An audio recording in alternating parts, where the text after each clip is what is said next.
So not been a lot of brewing going on in the last month or so. We've just shifted house, so been more important things to deal with. So we're back into the first brew for the year, and got a plum tree in the new house. We've got these nice plums, beautiful red flesh. So I thought it might be good for a something with plums in it. I've had zero success in the past with plum porters and plum wines and other things like that, so I thought we'd give a crack at cider this time. And we're going to cut it with a can of Blackrock cider extract, just so at least something is a little bit reliable in this brew, even if the fruit is not. So let's see how we go. Standard 23 litre 6 gallon batch. I've got a couple of litres of water just boiling in there.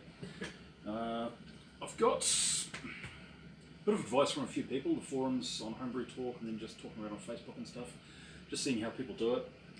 Just like homebrewing, when you're new to something, you ask the same question to 5 people and you get 5 completely different answers.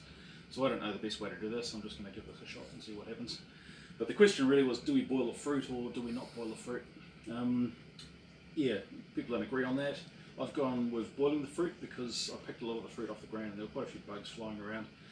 I've had infections before and it's just not that fun. So even if I lose a little bit of flavour by boiling the fruit, then so be it, we'll just deal with that one. So what I'm going to do, I'm going to chuck the fruit into here. I've got a couple of litres of water. I've got a little sort of hop sock thing. I'm just boiling that to sterilise it. What's going to happen is the fruit's going to come out of the pot and I'm going to chuck it into the sock and the fermenter so that I can remove it and that gets rid of all the skin and other nasty stuff that we don't want sitting around. So apart from that, it should be a pretty cruisy brew day. So expecting this to go pretty quickly. Putting in the frozen fruit. I froze it because the fruit came off the tree at different times and some of it was super fresh and some of it was starting to get a bit old. So this way everything is kind of frozen at its peak. The people that don't boil their fruit will say to use, just chuck it in the freezer for a couple of days and that breaks down the cell walls. So there may be a bit of truth to that. Now while that's happening, I'm dropping fruit all over the filthy concrete floor, so I'm kind of pleased I am going to heat it up a little bit. Rather than actually boiling it, I'm going to bring it up to about 70 degrees Celsius, which is about 170 Fahrenheit. And just want to keep it warm, try and kill a few of these bugs before it goes into my nice fermenter.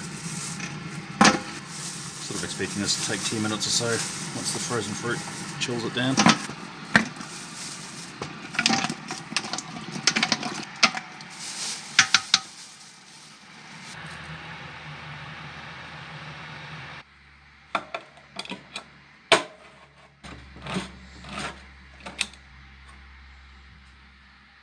Alrighty, so it's been, I don't know, 15-20 minutes, something like that.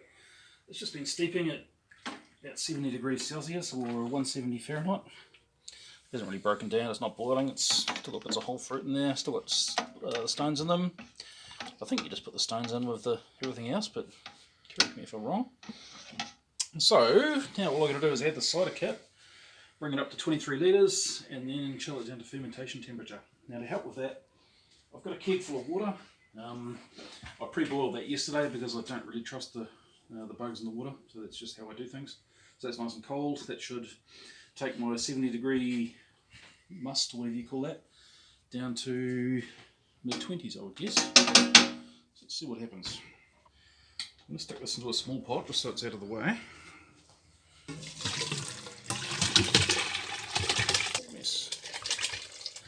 Don't shake it more than 3 times. Got volume markings on the side of this little pot, so that's at the 6 litre mark right there. So that's good. And then I've got this can of syrup that's going to go in. So I'm aiming for 23 litres total.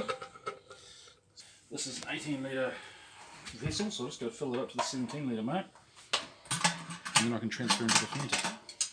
I'm not going to take a gravity reading on this one because a lot of the sugars are tied up in the fruit and the hydrometer is not going to have access to those. So all this water has been pre-boiled just to get any bugs out of it.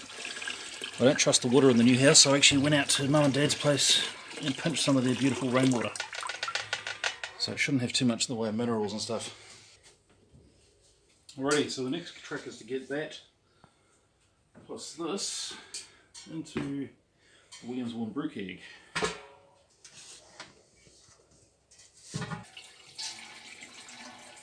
Right, so we're back. I just transferred everything from there into the fermenter. 17 litres of cider plus water. And now we're going to get this fruity pulp into the sanitised bag somehow. So this is going to be interesting. Oopsies.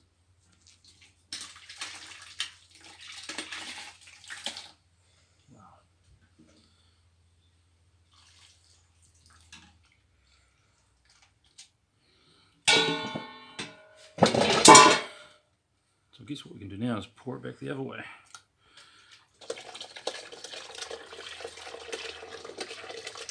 Now, if you're wondering what I'm wondering, how are we going to get that into the fermenter? This could be a problem.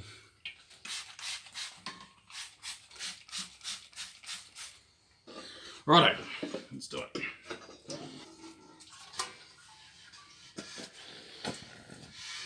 That actually wasn't too bad. It's in the bag so I can pull it out when I need to do that. Pop it up.